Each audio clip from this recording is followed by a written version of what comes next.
My name is Lin King. I'm 23 years old this year. After graduation, I secured a stable job entering the province's largest hospital as a nurse. At 6 o'clock a.m., just off the night shift, dragging my exhausted body, I changed my clothes and walked out of the department. Coming right at me, I saw several colleagues pushing a pale-faced, frantic man toward the ICU. They brushed past me. 3 steps later, the pale-faced man suddenly broke free from his restraints. With his arms pinned back, he leaped from the stretcher and viciously bit a male colleague's shoulder. I watched all of this in pure horror. At that moment, only one word echoed in my mind: zombie. Ignoring the crowd's shock and the patient's screams, I ran desperately out of the hospital. It wasn't until I sat in my own car that I felt a slight sense of safety. I drove to the nearest massive wholesale supermarket, calling my closest family members on the way. I called my parents first, detailing exactly what I had just witnessed. Because of the nature of my profession, my words were very convincing. It didn't take much effort to persuade them. My parents live in a remote village, with only one narrow road connecting to the outside world. They still have the grain harvested from last year, so I wasn't too worried. The only fortunate thing is that it's summer break right now, and my older sister is home. Whether or not to tell our relatives about this, I left that decision to my sister and parents. Then I hung up the phone. By this time, I had arrived at the supermarket. It was the morning rush hour, so there were only a few scattered staff members inside. Amidst the staff's yawns, I grabbed a large shopping cart and headed straight to the food section. While throwing things into the cart, I called my 3 roommates, telling them to ask for leave immediately and hoard supplies at home. I told them to buy goods and notify their families. Lindsay was my high school classmate. We didn't go to college in the same city, but after graduation, we reunited to work in the provincial capital. And Jing and Mengjia were my college roommates. We later interned and worked together. And Jing and I continued our nursing careers after graduation. Mengjia changed fields and went to work at a hotel, and Lindsay worked at a pharmacy. I filled up 5 massive shopping carts and finally finished looking at the time. While I was checking out, 2 young, enthusiastic girls warmly helped me load my items into the cart I had brought with me. Looking at these 2 vibrant girls, I couldn't help but say, I work at the hospital. Listen to my advice. Buy some supplies and hurry home to hide. The 2 girls looked at each other and sincerely said thank you as I dragged my supplies out. The 2 girls had already grabbed a shopping cart and were heading back into the supermarket. I was terrified the whole way. At the second-to-last traffic light before home, my phone rang. It was the head nurse, Lin King, hurry back to the hospital for a meeting. Hearing the engine sounds from the opposite cars, I thought of the head nurse's cute little daughter. Thought of when I first interned, how the head nurse cared for and protected me. I thought of my mom and dad, and the terrifying scene I saw this morning. Ultimately, I wasn't as noble as I imagined. Without waiting for her to keep talking, I interrupted her. Head nurse, I just left the hospital. I know what the higher-ups want us back for. Don't say anything. Don't ask anything. Do not go to the hospital. Stock up on supplies immediately. Hide at home. Think about little Tianshan. After I finished, I hung up the phone. Driving the car into the underground garage, I covered my shopping cart with a raincoat to hide the supplies. As soon as I got home, I saw supplies piled up all over the living room. There wasn't a single place to step. And Jing was sorting supplies while on the phone. Seeing me return, and Jing hopped over to me. Mengjia went out to buy things again. She said when you got back, go find her at the hardware market. Lindsay went to the pharmacy. Did you guys notify your parents? Are we staying here for sure? I asked out loud. We already notified them. The 3 of us decided to stay right here. Hearing this answer, I wasn't surprised. For the four of us, going home takes at least 4 hours. And our hometowns might not be as secure as here. I frowned as I listened.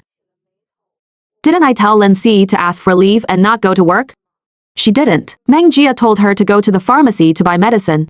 She said we need to stock up on meds. Hearing this, I felt a little relieved. I put my things down and instructed Jing, no matter who knocks, don't make a sound, pretend no one is home.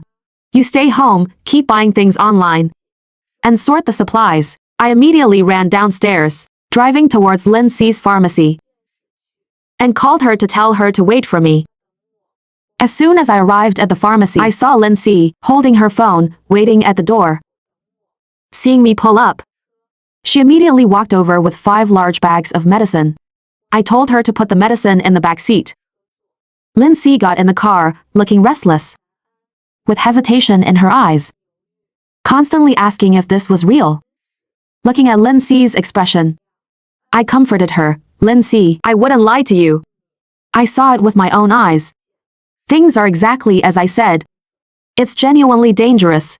Even if you don't believe me, just stay home today, okay? Fine, worst case scenario, I just took a day off. Hearing Lindsay answer like this, I breathed a sigh of relief. What did your mom and dad say? My parents were a bit skeptical, but they listened to me. They took my brother out of school, and they're staying home today. They also bought supplies for the house. As we spoke, following the location Meng Jia sent, I arrived at the hardware market. Meng Jia was waiting at the spot, with 3 large boxes of goods on the ground. I asked Lindsay to sit in the passenger seat, opened the trunk, and had them load the things into the trunk. Meng Jia is the eldest daughter in her family. Her hometown has a bad social atmosphere, and her parents are soft-spoken, so she has been assertive and fiery since childhood. Plus, she's 1.75 meters tall, so visually, she gives off a strong sense of security. With these two with me, I felt a lot safer. I asked Meng Jia with a hint of curiosity. Aren't you going back home? What about your parents? I'm not going back. Who knows what could happen on the road? My brother is at home anyway. I called him. They've already gotten supplies. The countryside is safer than the city, Meng Jia said nonchalantly. Lin King, Lin Si, look over there. Meng Jia pointed to the intersection ahead, speaking in terror. We turned our heads to look. At the intersection ahead, a pale-faced old man was fiercely biting a middle-aged man's neck. I decisively called my older sister. Sis, go home with mom and dad. Don't go out anymore. Don't call me right now. I'm driving on the way home. I'll call you when I get back. I hung up and quickly called Jing. Stay by the door. If anyone knocks, don't answer. Just wait to open the door for us. After speaking, I slammed on the gas and sped home. The morning rush hour was over, which gave me a lot of room to maneuver. Lindsay and Meng Jia also quickly called their respective parents. Seeing it with your own eyes is different from hearing about it. In the back seat, Meng Jia was already yelling into the phone. Lindsay's eyes were filled with anxiety too. After driving into the underground garage, we put the 2 boxes of hardware and all the meds into the cart. I told them to go upstairs first, saying I was going to get some water. Seeing this, Meng Jia piled the stuff by the elevator and ran out too. I called Jing, telling her to come out and meet Lindsay. I'll go with you. In less than a minute, we ran to the neighborhood water station. While the female boss was half asleep, I just transferred 20,000 yuans, 50-liter mineral water, 100 barrels of ice dew, 100 packs of 550 milliliters 100 water, packs of 650 milliliters wahaha, 1,500 milliliters kangshifu, 200 packs. We borrowed the station's big cart to haul them. Just as we moved one load, Jing and Lindsay also came down. They helped move the remaining half to the cart. I saw the boss scrolling through TikTok, and her hand suddenly paused. The two of us made eye contact. I tightened my grip on the dagger hidden behind my waist and quickly scanned to pay her another 5,000 yuans. She silently turned her head, drove their car out, and called her husband. I pulled the three confused girls, quickly hauling the water toward the elevator. And Jing looked at me puzzled. Why did you give her an extra 5,000? Open TikTok and look. And Jing opened the app, only to see various videos popping up. It was full of zombies. It was already trending. The internet was chaotic with voices. Half thought it was role-playing. The other half were already raiding supermarkets. If I hadn't given her that 5,000, we definitely wouldn't have been able to leave. The three of us moved all the water into the apartment. Only then did we breathe a sigh of relief. Various dinging sounds were continuously coming from our phones. Unread messages were at 99 plus. After the four of us called our parents to say we were safe. Looking at the room full of supplies, we finally felt a bit more grounded. We went back to the rooms and started taking inventory. We took out the dozens of large boxes Meng Jia had brought back from the hotel from the storage room, using them to store supplies.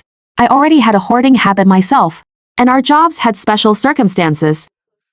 Either low pay or too much overtime.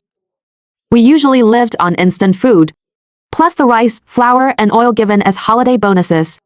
Combined with the things we previously stockpiled, our total supplies included 10 bags of 50-pound flour, 20 bags of 50-pound rice, 20 bags of 50-pound millet, 2 large boxes of various whole grains, weighing a full 100 pounds, 4 big boxes of apples, 2 boxes of oranges, 2 boxes of pears plus various fruits in the fridge, frozen dumplings, frozen tangerine, steamed buns, brown sugar cakes, 20 bags of each.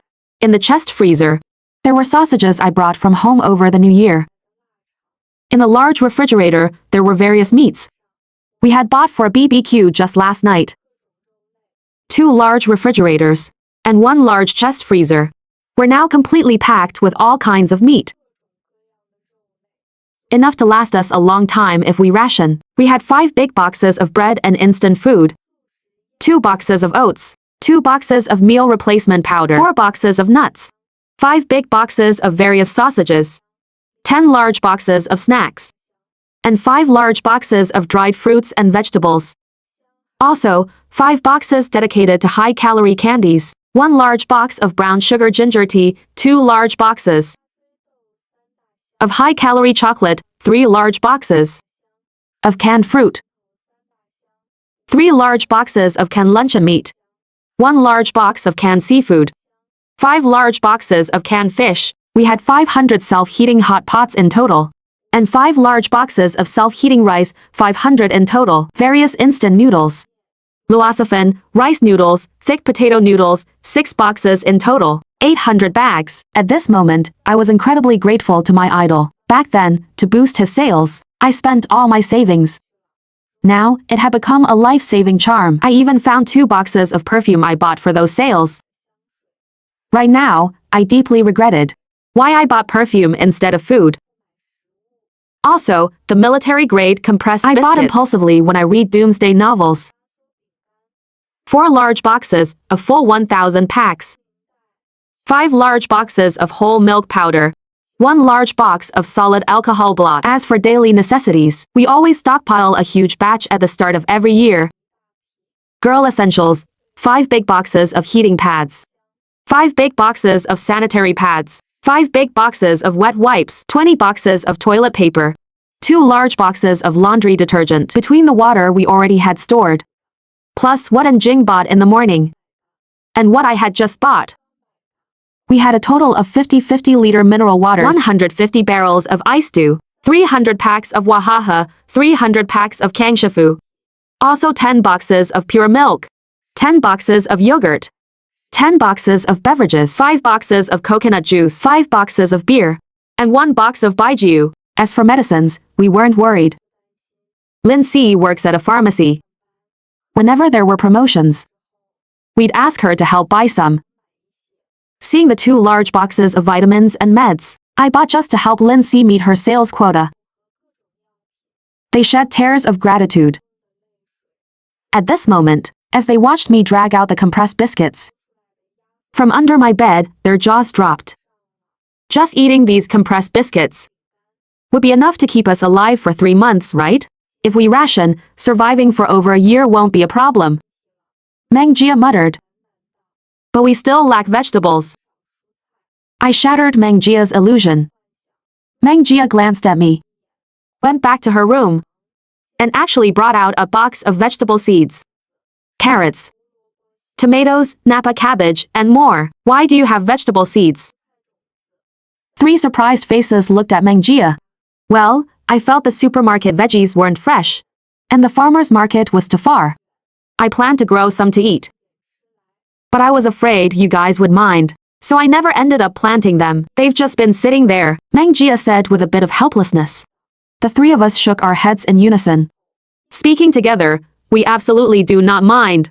After taking inventory, looking at the half-empty chest freezer, we decided that since the outbreak had just begun, and their numbers were still small while some orders still remained, we should go out one more time to buy more things.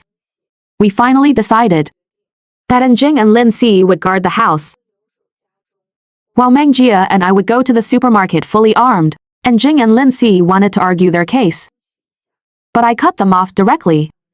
You two are soft-hearted and you have 0 combat power. You simply can't be ruthless. Going out would only drag the 2 of us down. You guarding the home is the most important thing. Plus, we're not going far. Just to the supermarket at the neighborhood gate. Meng Jia nodded vigorously in agreement.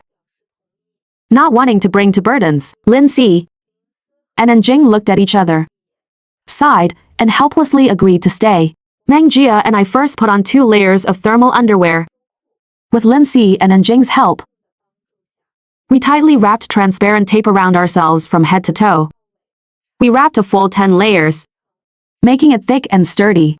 After wrapping the tape, we put on jeans and denim jackets, put on leather gloves, wore 2 motorcycle helmets, and tucked 2 daggers into the back of our waists, covering them with our jackets.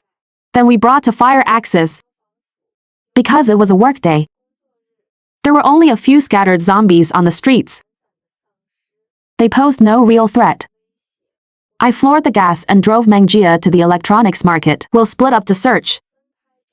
You look for battery panels, solar panels, generators, and things like that. I'll look for drones and cameras. The trip was relatively smooth. We met a few zombies but managed to behead them with our axes. Just as we finished gathering things and prepared to leave, I saw in the rearview mirror a crooked, swaying silhouette walking out of the electronics market doors. I made a turn and arrived at the farmer's market. I parked the car right by the vegetable stalls and the pork stalls, folded down the back seats, and bought out all the vegetables and pork from the vendors. They were beaming with joy. While loading the car, I told them, since you've sold out, hurry up and go home. Okay. I scanned the area, looking at the entire market. Only a few elderly people were squatting by their stalls selling things. It seemed they had no idea what was happening. I was so thankful at that moment that, when I bought a car, I chose a spacious wheeling Hongguang minivan instead of a flashy but impractical compact car. Otherwise, I wouldn't be able to fit all these things. As we were driving away from the market, I noticed a few other cars pulling in. After Meng Jia got in, I drove toward a large supermarket further away from our neighborhood. I let Meng Jia go inside to buy things first. I went to a hardware store and bought some tools we might need in the future. After putting the things in the car, I followed the location pin to find Meng Jia. At this point, the supermarket was packed with people. The instant food shelves had been cleared out. Meng Jia held several large bags of instant noodles and pickles, plus a few bottles of drinks. I glanced slightly behind Meng Jia and saw a person whose face was turning pale, pupils dilating. Terror consumed me. I couldn't help but scream, Meng Jia, run! Everyone was startled by my shout, but they quickly noticed that person too. Now, nobody cared about anything else. Desperately running towards the exit, I tightly grabbed Meng Jia's hand and ran out with the crowd. By the time we ran out, the supermarket was in total chaos. Just as we got in the car, a woman slapped our car window in panic, trying with all her might to pull the car door open, wanting us to take her with us. I hardened my heart, pretended not to see her, and slammed the gas, hitting 80 miles an hour towards our neighborhood. As soon as we entered the compound, we saw scattered zombies wandering around. I drove straight into the underground garage. As we carefully unloaded supplies from the car, we saw two zombies charging at us. I parked the car right at the elevator entrance, told Meng Jia to move the things, while I put on my helmet, and pulled out a fire axe from the car. I watched the two zombies swing towards us, gripped the axe tightly, and aimed at the first one. I swung the axe down on the male zombie's skull. The axe split his head in half, brain matter splattering onto my helmet. Ignoring his frantic scratching, I swung the axe again, chopping his neck. The male zombie was decapitated. Falling instantly, I dodged sideways past the female zombie, avoiding her claws, and hacked at her neck. The fragile neck snapped in two. The moment the head left the body, it collapsed immediately.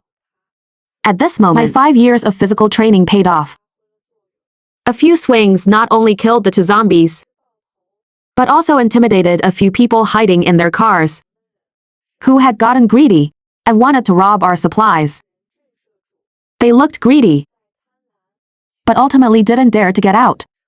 After dealing with the zombies and approaching the elevator, Meng Jia yanked me inside and quickly closed the doors.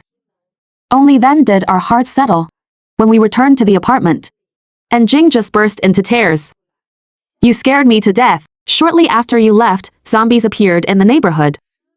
I was so afraid something happened to you." "It's fine, it's okay now," we hurriedly comforted Jing. And Jing also quickly calmed down. The place we're renting is a 4-bedroom, 3 living room, 2 bathroom, 1 kitchen unit. It's a full 240 square meters. 1 elevator serves 2 apartments. The entire building has 30 floors. And we are on the 27th floor. No one lives opposite us. No one lives above us, or below us. And our elevator requires a keycard to enter. Thinking of this, I called Lin Si and Jing to bring heavy iron chains. And bring the door blockers. Go lock the fire exits on the 26th and 27th floors. Also, take the hidden cameras. I had them go install the cameras and lock the fire stairs, while I opened TikTok to search how to sabotage elevators and simply destroy the elevator on our floor. Friends, based on my experience from reading countless doomsday novels, we need to reinforce our doors and windows first. Hearing me say this, the 3 of them looked over. As for our apartment door, a month after we moved in, we had already replaced it with double doors. Outside is a super thick stainless steel security door. Inside is an iron door with a fingerprint lock. And on the innermost side, we have deadbolts, a full 3 layers of protection, plus the door blockers we installed. Thinking of this, we felt a lot more relaxed. Looking at the room layout, we ultimately decided Lin Si would temporarily move into my room, and Jing would move into Meng Jia's room, leaving their 2 rooms empty. Specifically for storing supplies, Lin Si and Jing pushed Meng Jia and me onto the sofa, saying the 2 of them could handle the moving. Meng Jia and I exchanged a look, sat down and rested for a while, relieving some of the muscle ache. Then we took the hidden cameras we brought back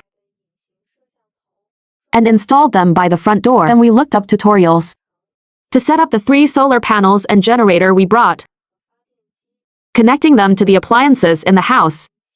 We moved various things from those 2 rooms into Meng Jia's and my rooms. We completely dismantled the beds. We placed yoga mats at the very bottom, layered them twice, and put the mattress directly on top. We used nails and hammers to nail the bed frames behind the front door. We only kept 1 wardrobe per room, dismantling the rest. What couldn't be nailed to the door, we nailed to the walls, to thicken the walls. Going through the storage room, we actually found cat litter I had bought before. A full 5 large bags. We wouldn't have to fear the water being cut off. We closed the blackout curtains, and finally breathed a sigh of relief. I thought carefully about what else we might have neglected. Seeing my phone, eyes lit up. I hurriedly called the other three to quickly charge all the power banks, phones, and laptops. Once we put them together, the four of us had 50 power banks in total. 10 phones, 5 tablets, and 3 laptops. I alone accounted for 30 power banks, 5 phones, 2 tablets, and 1 laptop. Seeing the other three look over with slight admiration, I rubbed my nose in embarrassment. Since we had the chargers and cables, we dug out all our charging cords. Only now did we have time to think about our stomachs and families. I brought out the cake we bought yesterday and signaled them to eat. I took a portion and went to the balcony, while calling my parents to report the situation. I ate my food. By the time we all finished reporting, it was already 2:00 p.m. By silent consensus, we ignored the flood of messages on our phones. Sisters, the water and power will definitely be cut off later. We need to get moving now. While the water is still running, we need to store water and turn the flour into cooked food. Lindsay and I mixed flour with water to make steamed buns, noodles, meat pies, steamed stuffed buns, lotus root boxes, fried dough twists, and other fried foods. Considering the shelf life of these foods, we used up 5 bags of flour, and Jing and Mengjia found all the water containers in the house, boiled the water, and filled everything up. By the time we finished, it was midnight. We didn't turn on the main lights, only a single desk lamp. We brought out spicy strips and sausages, and ate them with the hot steamed buns. And Jing quietly peeked through the curtains. Downstairs, it was a tragic scene. Mindless zombies roamed the streets. A few cars were parked by the road, billowing with thick smoke. Do you think we'll ever be able to go out again? The sound of everyone's chewing gradually slowed down. Only now did we truly feel the reality of the apocalypse. We will. Our parents are still waiting for us at home. Lindsay pulled the curtains completely shut. That night, by tacit agreement, we didn't return to our rooms. We just slept in the living room. In the middle of the night, I suddenly felt cold, and while still half asleep, a thick blanket was draped over my body. I fell back into a deep sleep. When we woke up the next day, it was already 1:00 p.m. We uprooted the flowers in the balcony pots and planted vegetables under Mengjia's guidance. We collectively ignored the screams and mutations downstairs. After planting the veggies, we continued our great water storing project. We started using our phones and tablets to download variety shows, anime, movies, and TV series, ignoring all the curses and pleas outside. Except for calls from our parents, we basically ignored everything else. At the same time, I brought out my collection of decades of hundreds of physical novels and a few gaming consoles to share. So we started reading novels and playing games, paying no attention to the changes in the outside world. This state lasted for a full 2 weeks. Angry shouting from downstairs jolted us awake. I pulled back the curtains and saw 2 groups composed of strong young men from the neighborhood in a standoff. From their arguments, we could tell they were from different buildings. Eventually, the zombies that rushed out forced both groups back into their respective buildings. I suddenly noticed something was wrong. I called the other 3 over to look. I pointed at a zombie wearing a blue dress by the flower bed, and another wearing a red jersey, in the shadows of Building 9. Showing them to the group. Look at those 2 zombies. It's like they have intelligence. They are much more agile than the other zombies, and they know how to hide.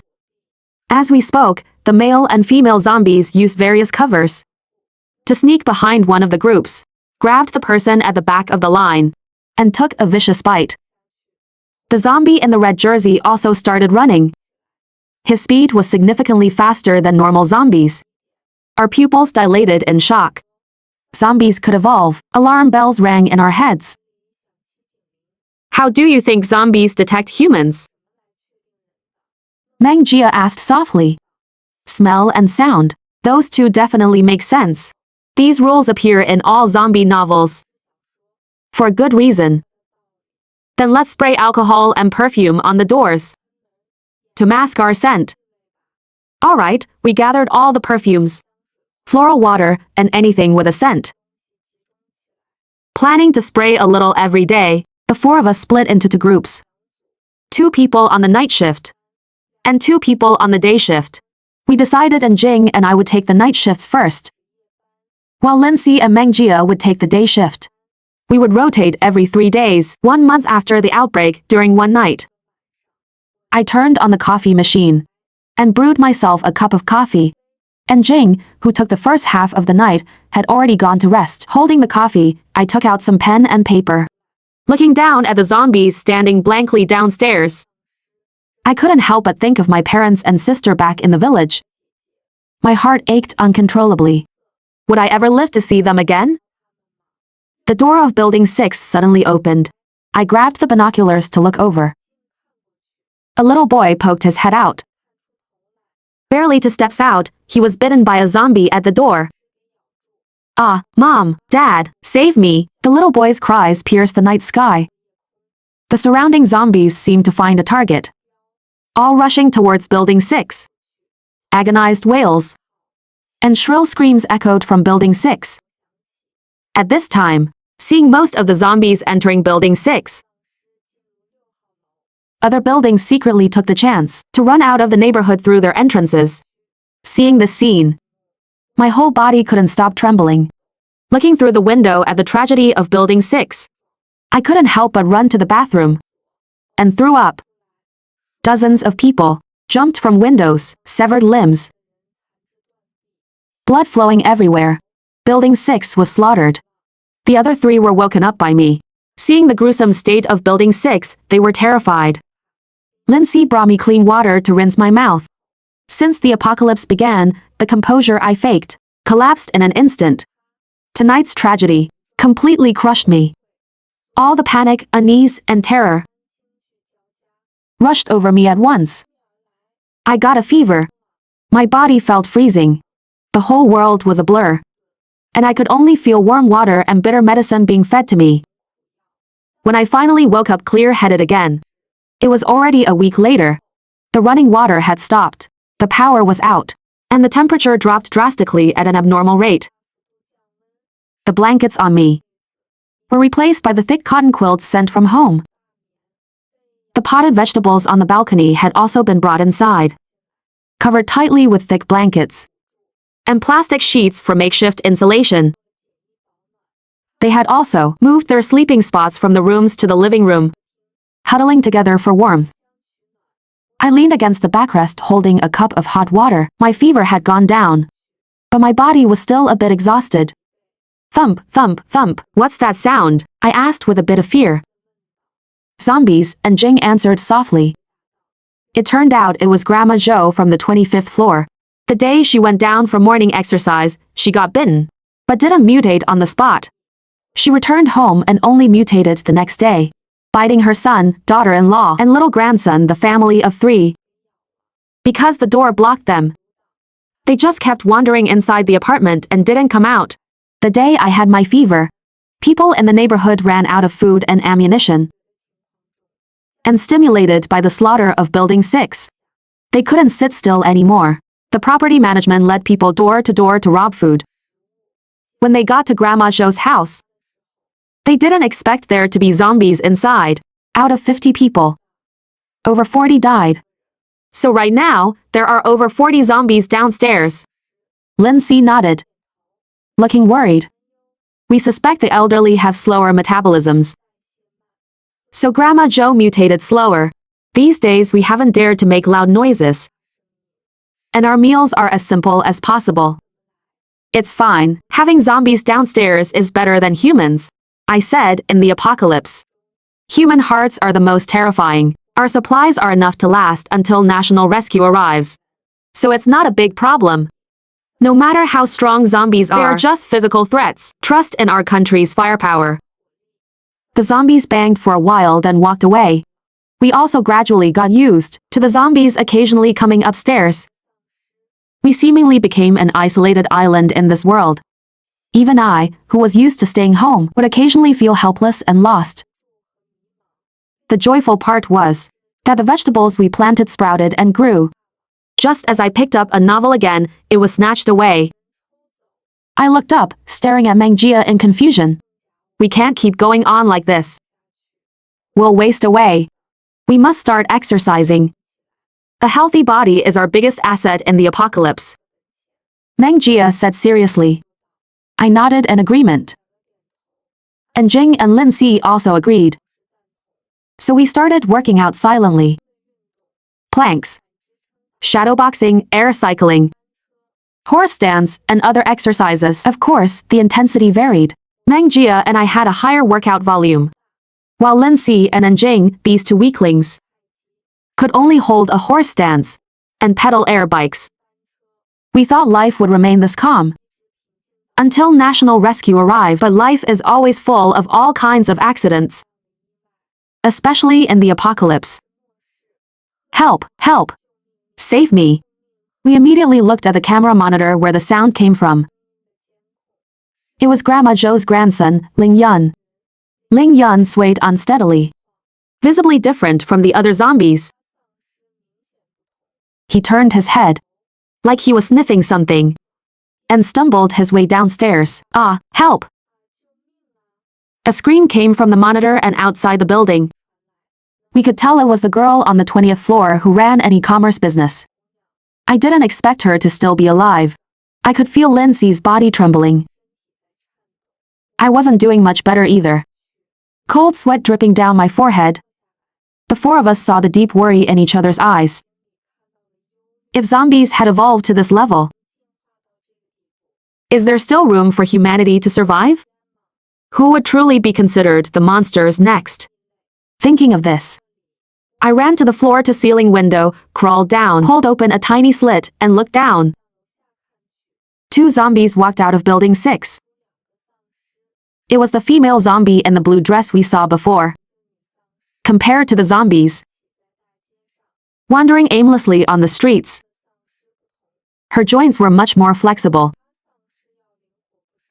Her face was extremely pale, with some black veins on her cheeks. Her pupils were pitch black, and there was a trace of blood at the corner of her mouth. I made a decision that saved the 4 of us. I felt incredibly thankful for my intuition back then. I took all the scented items and perfumes in the house and sprayed them in every corner of the house, especially by the front door. Gritting my teeth, I collected our feces, put it into woven urea bags, filled up a whole bag, and piled it by the fire door. Why? Lindsay wrote on a piece of paper asking me. I shared my speculation with them. The zombies should now be hunting humans by smell and hearing. The 4 of us living people are definitely a big target. In this empty, dead place, we are like bright pearls in a pitch-black night. To survive, we must confuse their senses. We don't make any noise, but our scent must be masked. That day, we took out all the blankets and spread them on the floor. We took off our shoes, and everyone uniformly stayed in the living room. Eventually, we even quietly transported all the garbage into the 25th floor stairwell. To do this, we wore gas masks, sprayed bug repellent on ourselves, and moved it down. When we returned, we'd strip off our outer clothes at the door, wipe our bodies with alcohol, and only then enter the bedroom. 3 months into the outbreak, wrapped in 3 thick quilts, holding a steaming cup of milk tea, I sat by the window, watching the standing zombies downstairs. A week ago, heavy snow fell from the sky like an avalanche. The temperature plummeted straight to -40 degrees.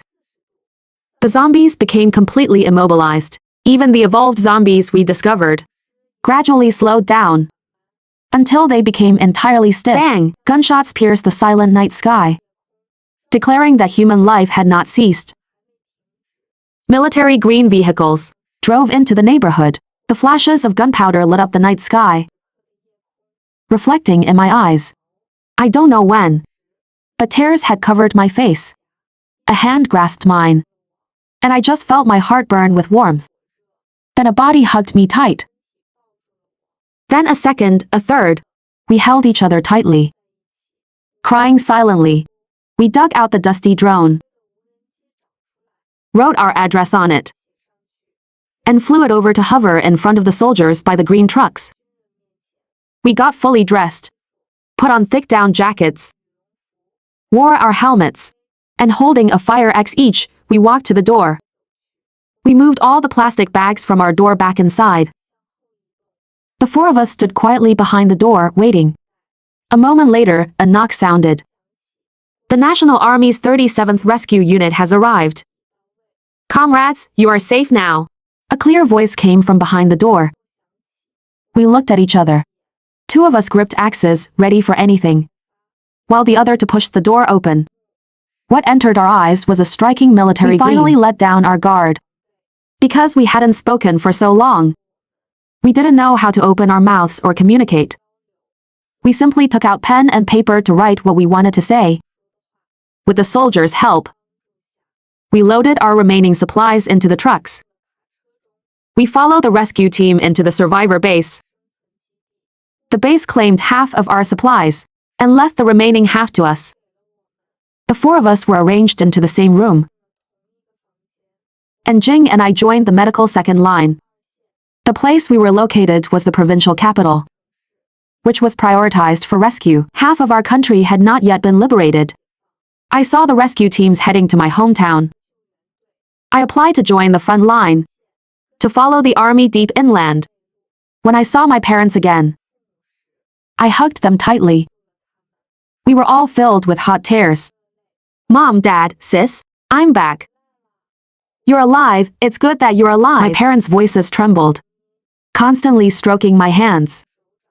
After settling my parents and sister at the base, I applied again. For the medical front line, facing Jing's confused gaze, and looking at those tall, straight, military green figures. I didn't want to be a deserter this time. One person's hope cannot save the future. Only the gathered hope and bravery of everyone can bring a bright future. A year later, our country was completely cleared of zombies, becoming the first nation in the world to reach 0 zombies. We repelled zombie sieges 3 times, relocated 3 times, and finally, in the last major battleground, we encircled the remaining zombies and wiped them out directly using heavy thermal weapons. Everyone once again embarked on the journey of rebuilding our homeland. And Jing, Linxi, and Mengjia also decided to join the medical front line.